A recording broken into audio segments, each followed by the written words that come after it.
Hi, it's Jack from the MMA Island podcast. Before this video gets started, before you listen to the podcast, big shout out to our sponsors, BetUS. If you are going to place a bet on MMA, basically any sport, do it through them. Their program is so great. They have everything that you would need to make a bet, to look at the bet, the props, everything there. If you want to do a parlay, it's there. Please go through BetUS. The link is in our description, in our bio. It'll be on Instagram. You can find it everywhere. BetUS, big shout out to our sponsor. I'm Jack Kennedy, and they hit a lot harder in my opinion too. What is up, everybody? My name is Keelan McNamara, and everyone's got a plan until they get hit with my views. I am Hunter Boss. He just wanted to go to the distance by the looks of it. He couldn't even do that. And this is the MMA Island podcast.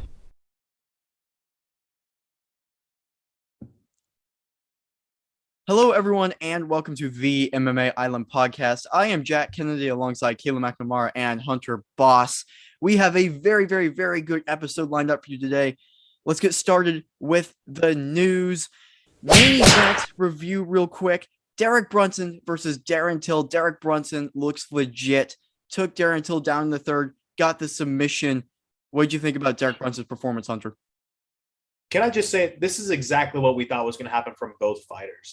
Yeah. When we thought that Darren Till was going to win, it's because of his left hand and how accurate it was. Whenever the stand-up was happening, Darren Till was dominating, or he was doing really good in the stand-up, all right? He was controlling. His left hand would not miss. Whenever it was on the ground, Derek Brunson had heavy top pressure like we called for. Like, this fight could not have gone any better for both fighters unless you're Darren Till. You know, Darren Till did a great showcase for himself, I feel like. He still had that power, and that last flurry he had when he got finished, he was winning that flurry until he got taken down. Like, he was super accurate, and then Derek Brunson came in, took him down, had some heavy top pressure, and then submitted him. Derek Brunson is an absolute killer in this division right now, and he looks almost unstoppable. So how do I think he's going to fare up against Israel Adesanya? I'm not sure. That's not really the topic right now, so I'm not going to stray into that. But the main event review, once again, Derek Brunson, unstoppable right now, and I can't wait to see who his next opponent's going to be. Yeah, there's a very good reason I said that US smart money was on this fight, because I told you both. I'm not saying anybody was right or anyone was wrong, but I told you I had a feeling Derek Brunson was going to win, and this was exactly why, because it happened how we said it would. Like you said, Hunter, for both fighters. You know, Derek Brunson just went in, imposed his game plan brilliantly, rode out the early storm from Till, and the second he got Till on the ground, Till just did not ever look like getting back up willingly. He just looked happy to stay on his back. Well, perhaps not happy, but he could not get off of it. You know, Derek Brunson just had him in that guard relentlessly, and Till was just stood there or sat there for as long as Brunson wanted him to be. And that's the sign of an elite level wrestler, when someone like Darren Till cannot get off his back because you keep him pinned there as long as you want to. Beginning of the second, that's the story of the first round. Beginning of the second, Till came out, hurt Brunson with a big straight left. Brunson showed that wily experience to weather out the storm. Again, got Till against the cage, rode it out, dragged him back down to the ground, got straight into top mount, and Till looked in trouble from there. Realistically, in the first two rounds, Brunson could have finished the fight if he had a bit more energy. He was hitting Till with some big shots, especially at the end of the first, and slightly more as well in the second. Third round, Till came out, scrapped very well against the fence, but those baby punches he was throwing really led to his downfall. You know, whenever you're in a clinch against an elite level wrestler, you've got to use your hands smartly, and throwing those small, weak punches led to the double leg Derek Brunson got, gave up his back, and that's all she wrote. Again, I think Darren Till's a great fighter. I think he's an amazing stand-up fighter, but I just knew he wouldn't have enough to stop the takedowns. And we all said the second this fight hit the ground, it was Derek Brunson's to lose, and that's exactly what happened. Yeah, I mean, that's a great breakdown of it. See, the third round is why this fight wasn't my BetUS pick of the night, because Darren Till had him hurt bad and then rushed in there, and then Derek Brunson got him down. And as soon as Derek Brunson got him down, I literally said, that's the fight. It's over, because Derek Brunson had been so dominant. First off, I want to give a big shout out to the man himself who won, Derek Brunson, because what we were telling him that we were on him about from the Kevin Holland fight. In this fight, he completely erased. On the top, he was not controlling. He was dominant and looking for the finish. He was not just holding him there. He was looking to get him out of there. And that ground and pound, Derek Brunson has really developed his top game into one of the best, if not the best, in the middleweight division currently. That ground and pound was nasty, and Darren Till had no answer for it, really. Darren Till had decent takedown defense overall, I would say. But the problem was kind of like Keelan, what he pointed out, coming off the clinch, just give him that little bit of separation instead of taking it. And then Derek Brunson would get him down. And then once he has him down, Derek Brunson controls. And then Darren Till would get up towards the end of the round. But at that point, it's too late. I really like what Darren Till did at the beginning of the third and what he was doing up until the point where he rushed in too much. He clipped him, had him hurt, and thought, okay, the fight's over. Let me go get him. He did it. Derek Brunson got him down. And that is why he is a real threat at this middleweight division, is just that right there, that awareness of, okay, I'm hurt, but I have the best takedowns right here. I can get you down and dominate you there. It was phenomenal. It's from where you go from here, it's tough because Darren Till, he's in such a weird spot because you always want him to keep moving up, but he's at a point now where that's 2 losses out of his last 4 fights, or 3 losses out of his last 4 fights. So I know it's kind of a joke. I would love to see the Mike Perry fight if they did that. I think now's the perfect time to do that because Darren Till's on the losing streak. You have Mike Perry, who's not a natural 185er, but can barely make 170 anyways. He's on the way out of the UFC. It would be a great just showcase fight. And for Darren Till, I think that would be a perfect fight. They would be standing up for him to get his momentum back and try and do that. Because I think it's baby steps for Darren Till. He's been taking contender after contender, top guy after top guy. Maybe you kind of slow it down a little bit, work your way up, try and regain some of that vintage Darren Till that worked up to fight Tyron Woodley. Obviously, for Derek Brunson, it's simple. After Robert Whittaker, Adesanya, I don't think there's much debate about that. At this point, he's earned it. We were talking about before the Vettori fight. I would have given the shot to Derek Brunson over Adesanya, but the only reason they didn't, we said this over and over again, was because he got finished by Adesanya before. Now, I don't think there's a question. I think right after Robert Whittaker, Derek Brunson, unless something crazy happens and Whittaker beats Adesanya. But that's a whole other conversation for a whole nother day. But yeah, absolutely. So now let's move on to the best of the best. We're here to break down the greatest debates in MMA, talk about the best of the best. So let's go ahead and get into it. Today, the last fight night, we witnessed a phenomenal debut from someone that's been talked about for a long time. Paddy Pimblett made a huge statement in his UFC debut. What are the best debuts, some of the best debuts we've seen in the UFC octagon? For me, I was going back and forth for a few different fighters, but this one just kind of stood out because of the build-up to this debut. Yeah. And that's why I'm going to pick Michael Chandler. So before he was headlining for the backup for the lightweight belt title fight, and then it ended up he wasn't needed, right? So he went back down. He got ready for his fight against Dan Hooker, who was a hungry Dan Hooker who was looking good. I think he was number 6 rank or number 5 rank at the time. But Michael Chandler comes into this fight. No one really knows what's going to happen because when Bellator champs transition to UFC, it's not always the best scenario. Like we've seen a few other Bellator champs transition in. But Michael Chandler transitions in, and he's lurking down Dan Hooker.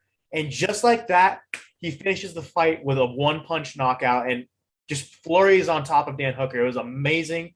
One of the greatest debuts I've seen. I was freaking out. I remember where I was. I was in a Buffalo Wild Wings watching the fight. And I remember this happening, and I'm freaking out. I'm like, man, this is insane. This is crazy. He's going to be the next champ. Didn't happen, but still, Michael Chandler's up there right now. He's high in the rankings. And Michael Chandler made one of the best and long-lasting debuts I think I've seen. I'm going to give you some clues as to what my number one is. And I'm going to see if people can figure it out before I say it. 2006, less than a minute, 85%. What do all those things have in common? I'm going to tell you what it has in common. The person behind all of these stats is my pick for the greatest fighter to ever exist, the Spider Anderson Silva. Oh, let's go. Showed up against Chris Lieben, a rock solid contender who everyone thought would absolutely walk over this flashy little Brazilian. 49 seconds later, 85% of body shots landed. Chris Lieben is lying in a pile in the middle of the octagon, and the Spider has claimed his first victim. After Pride, everybody thought Anderson Silva wouldn't be good enough for the UFC. They thought he'd be exposed when he made it to the big time. Guess who proved everybody wrong back then? Guess who proved them wrong all the way up to his retirement? Ladies and gentlemen, Anderson Silva, for my money, is the greatest mixed martial artist to ever exist. And what separates Anderson Silva's debut from a lot of people for me is that he was fighting a legitimate top 10 guy in Chris Lieben, a guy who was very much in the title picture back then in 2006.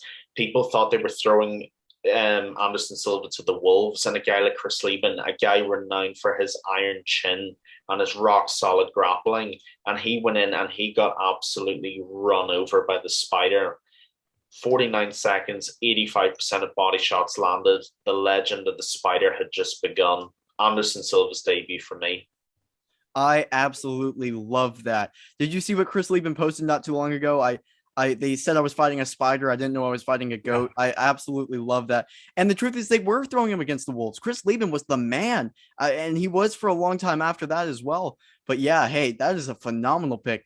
I'm going back down to 155, and I am choosing someone that I actually didn't know anything about coming into it, or I knew a little bit, but very little about. And it is Justin Gaethje versus Michael Johnson. That fight night will stick with me forever because it was just on. I'm like, okay, let's watch it. Let's see what happens. And they delivered one of the best. That was in my top 5 lightweight fights of all time. It was so good. It was just crazy. And it brought us to light of who Justin Gaethje is and what he brings to MMA, which is just utter chaos and just excitement. And it was the start. I really think, now, the lightweight division already had Conor and everything, but I think Justin Gaethje going in there was the start of the 155-pound division becoming golden, like top of the top. Habib getting there, you add Gaethje there, and then you're starting to get more and more and just get stacked, and it's still stacked to this day. I mean, Poirier goes on the run and everything, and I think that fight right there where you have him beating a guy and Michael Johnson, who is legit. And even now, if he was to fight, he's legit, but especially then, I mean, he's still around. And not many people were giving Gaethje too much of a shot because this is a guy that's coming from, it was the World Series of Fighting, which was the NBC League, now actually the PFL, which is funny. They changed the whole dynamic of that whole thing, but that's what it was. It's not from an organization that doesn't even exist anymore. He came in there and did his thing. It was chaos. The fight, they both basically got knocked out. They were both punch drunk by the end of it. Delivered one of the best fights of all time and one of the most long-lasting experiences as a fan when you're watching that. And that is what Justin Gaethje is, and he still embodies that to this day. So that is probably my favorite debut that I've ever seen. But there's so many. There's too many. I mean, Paddy Pimblett, just adding that, big shout out to him. That fight was crazy. And he's got the mouth to back it up. So yeah. So now moving on to our last little segment today, and this is a fun one, discussion of the week. Let's go ahead and get right into it. This is a fairly obvious one. This is what everybody's been talking about. Should oblique leg kicks be banned in MMA?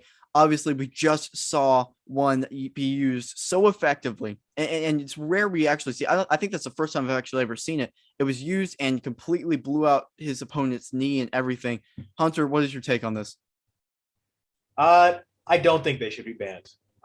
It's a cage fight. You're going in there, shirts off. You're fighting until either someone gets knocked out, someone submits, or you're lucky enough and the time runs out and you survive.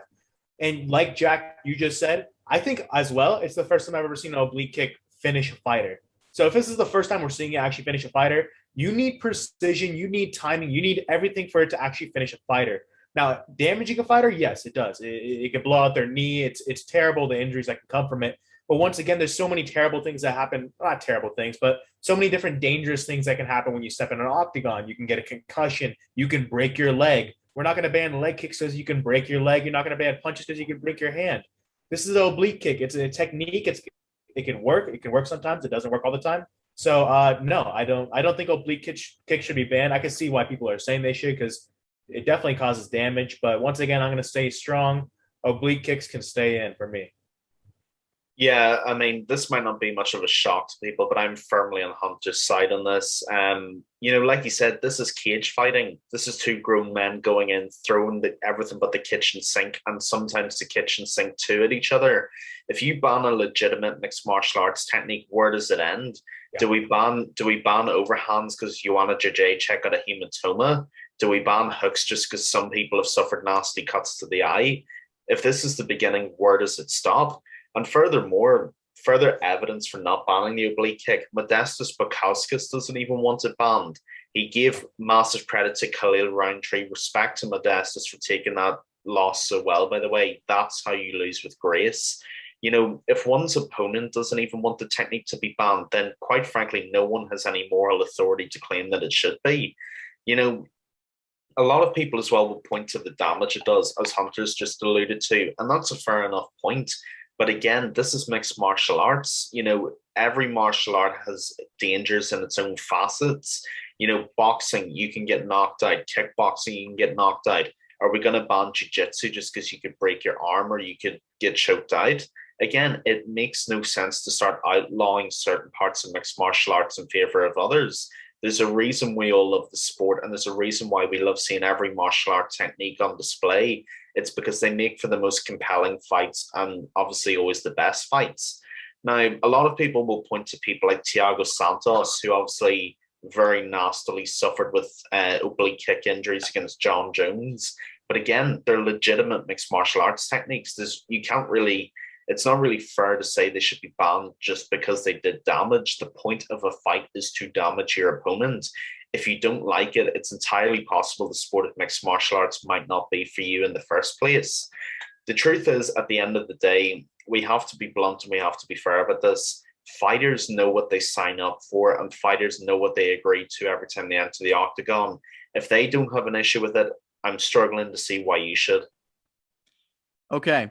Yeah. So, okay. First off, you guys have very valid points here, and I'm not going to outright disagree with you. Okay. Oh, this is going to be interesting. Look, the problem I have with it, right? And okay, let me make my stance clear first. Should they be banned right now? The answer is no, for everything you just said. However, what I'm afraid of is if this becomes, because it's really not that wide used of a technique at the moment. I mean, we see John Jones actually. Exactly. We only see a certain amount of people do it. But after seeing that, especially with the bigger divisions, if we see card after card, knees being destroyed after knees being destroyed, and you just have constant fighters, because that is just such a devastating injury. I mean, we saw what happened to Thiago Santos, and for a guy like that too, the guy that just lost to Khalil Roundtree, someone that's trying to keep building up their career, an injury like that, where you're going to be sidelined for probably a year, and then you have to book a fight after that, could be absolutely devastating. So that's what I'm worried about. And so the technique itself, right? What I don't like about it is that it is specifically targeting the knee, and stuff like that could actually happen. It does do damage to that knee. The argument against that is, okay, well, are you going to ban leg locks, right? You're going to ban stuff like that because that does the same thing. That does damage to the knee, right? That does stuff like that. Or are you going to ban R bars because that does the same thing? The problem I have with that is when you are in a leg lock or something, you always have the opportunity to tap before that. Or if you have an arm bar, you have the opportunity to tap before that. Now, again, you should, if you are in the highest level of MMA, you should be prepared to defend the oblique leg kick. But the problem is if it is placed so perfectly, and it could happen to anybody, just the thought of just so many people's knees being destroyed, which we haven't seen. A lot of mine is hypothetical, right?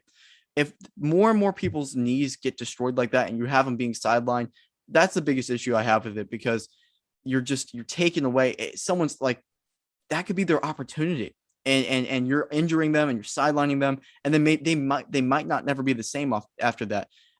Injuries affect everybody differently, and a lot of people come back different from them, and knee injuries especially are just so hard to watch and everything like that. So I mean, you guys are right with your points. You're absolutely right. It's a cage fight and everything like that. But a technique that's specifically going for the knee, I'm not crazy about it. Should they be banned right now? Absolutely not. But if this becomes a trend, I think it's something to look at. One thing I will also say though, if these are legal, 12-6 should absolutely be legal. Oh, yeah. Like what? This is a whole nother topic for a whole nother day. But like, why is this illegal and you can do an oblique leg kick? It's absurd. But MMA will Because Anyway. you can break bricks by doing that. exactly. Oh yeah, remember that? We're going way back. Early 1990s, with foam bricks looking at you, Nevada State Athletic. Exactly. Yeah. This is madness. But what I'll say on this as well is, Jack, and I think you actually make a lot of fair points, and your argument's actually more difficult than ours because you're having to argue a hypothetical. You can't argue based on evidence that's tangibly happened yet. The problem that I have is, and I know you've accepted it and I appreciate it, I just don't think it's enough of an argument to overturn the fact that it's a legitimate technique.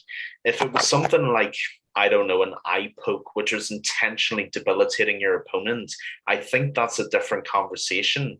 The problem is, we have so many techniques that surgically target parts of our opponents that I don't think it's fair to remove one just because it debilitated one opponent either. Oh, so you're okay. So you're more like with the standpoint that, like, if someone's targeting the liver, like targeting the knee is fair game. Is that kind of where you're standing from it? Okay.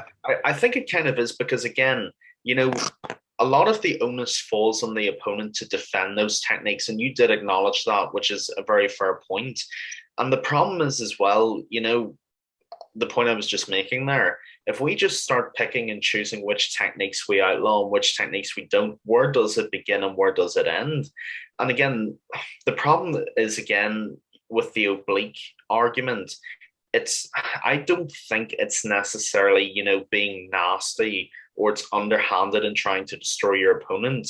I mean, look at Anthony Smith and Jimmy Crute. He threw a leg kick and blew out Jimmy Crute's knee just because it was landed that well. I think the problem with some people is perhaps we're all approaching this. We need to approach this from a different perspective. I think the oblique kick is such a unique technique that people aren't used to seeing it, and they're not used to seeing its effect as soon as it lands. Punches surgically target people's eyes and people's orbital bones and people's skulls, but we're so used to seeing them that we're almost blurred to the effect that they have. When we hear gloves slapping off people's faces, we have no problem with that. So why do we have a problem with a legitimate kicking technique that targets a part of our opponent's body? I think more people need to reassess their position and they need to fully understand the flexibility of mixed martial arts. And if I'm being honest, I'm going to introduce a different aspect to this as well. I don't know what you guys think. I think a lot of this argument is coming from the newer casual fans who aren't used to seeing these more sort of old school original techniques. I think these newer fans are almost more used to seeing standard techniques like sort of head kicks and punches and so on and so forth. But when they see unique weaponry introduced, their response is instantly to just sort of run away from it. Like if you showed a new fan like a really nasty knee bar, they'd want it outlawed because of the effect that it has. And I think we are seeing something relatively similar with oblique kicks too. That's just my opinion, nothing more than that. Yeah, I don't know about all that. I mean, I've seen a bunch of fighters already tweeting on Twitter saying they want oblique kicks banned. Bilal Muhammad to be one of the examples as well. But I agree with that. I don't think oblique kicks should be banned either. Like Keelan did an excellent job of explaining it. And honestly, this is the first real injury we've seen. I mean, Thiago Santos is a good example, but let's be honest here. He recovered. He did recover. He hasn't been the same since that fight, though. If we're being honest, that couldn't just be with a knee kick. That could be mentally. That could be. I just fought John Jones and I'm not the same again. Same after his leg break. Yeah, we could say a lot of different things here. Is Conor McGregor going to be the same after he broke his leg? We don't know. That's absolutely. He hasn't been the same in about 5 years. Yeah. So it's hard to explain because it's such a new aspect to the sport. Because we've never seen this actually happen. We could talk about it in a year when his knee is better. But right now, it's so new. I don't think we can ban anything that's so new and that it doesn't work all the time. We've seen the oblique kick or kick thrown by plenty of fighters. We've never seen it have this much of an effect on a fighter before. So should it be banned in the future? Maybe. Let's see what happens in the present. Yeah, that's where I'm at, right? Yeah. Like I'm not saying it should absolutely 100% be banned. No, I agree. That's what I heard. Yeah. Exactly. Because this is what this is the first time we've seen it. but this is also the first time where something like that has happened on the main stage. I mean, how we were talking about how great that fight night was. It was so anticipated, and that fight was a great fight. It was continuing it and everything. And so there were so many eyes on that, and all the fighters were watching that too. Where I come from, this is more from a fighter's perspective. If I was going in there, I'm okay. Like I'm kind of, and maybe just because we're more used to it, but just like if someone's targeting my knee and I know that like that could take me out like for a very long time and silent me for a very long time. I don't know. Maybe it's just I'm not comfortable with the knee thing, But you guys made the solid points and everything. I still stay by if everyone's getting their legs broken, like if there's a leg break, a fight card off of oblique leg kicks, they should absolutely consider it. But right now, I don't think so. Yeah. Yeah. My last point I'll make in this is that, I think where I agree the most on this whole debate is the point both you guys made in terms of the long-term implications of this technique. I think what we can all absolutely agree on without dispute is that Modestas Bukauskas should be the case study for the future. Yeah. And I think this is absolutely a topic we should revisit in a year, maybe 6 months, depending on how often we see it. And we need to reassess. We can't reassess because we haven't seen it before. We need to assess the damage and the implications that a successful implementation of the technique has on an opponent. If a successful oblique kick takes you out for a year or so, then I think there's absolutely a much fairer argument of banning it. Like I said, I'm not heartless. I don't want to see two guys going and leave with life-changing injuries. Nobody wants to see that. I just think at the moment it's so new, it has to be given the benefit of the doubt. But if we revisit this in 6 months to a year and it is much more serious than we thought, then I'm already much more over to Jack's side in this argument. I don't think any of us are inflexible in this. I just think we need to see much more development with this technique before we can make a fair judgment. But I'm certainly open to that. Oh yeah, I mean it's so fresh. I mean it's going to be the thing. Yeah, absolutely, I agree with you. Oh. And guys, what's up? All right, if it's banning the Karate Kid, maybe we should ban it. Yeah, I just thought of that. That's sweeping the leg right there. Yeah. We don't want to sweep the leg. So yeah. My viewpopoint might have changed a little bit. We need Johnny Lawrence and Stephen Thompson's exactly. Johnny Lawrence's case. Daniel LaRusso recovered. All right, that's all I'm saying. Yeah. All right. Yeah, cream kick, isn't it? He came back to win the All Valley Karate Tournament in 1985. Exactly. Yeah. But that's just, you have your inspiration. Yeah. Hunter split down the middle now. He kind of came to my side a little bit. We'll see. So thank you. Yeah. All right. Hey. Yeah. All right. Hey, great podcast, guys. Thank you, everyone, so much for listening. As always, please make sure to like and subscribe on YouTube. You can listen to us everywhere, literally everywhere, including iTunes and Spotify. Make sure to follow us on Instagram at MMA.island and our website, MMAisland.net. Big shout out to our sponsors, BetUS. Bet through them. They have everything you need to place a bet. Again, everyone, thank you so much for listening. Great podcast, guys. Thanks, guys. Thanks, guys.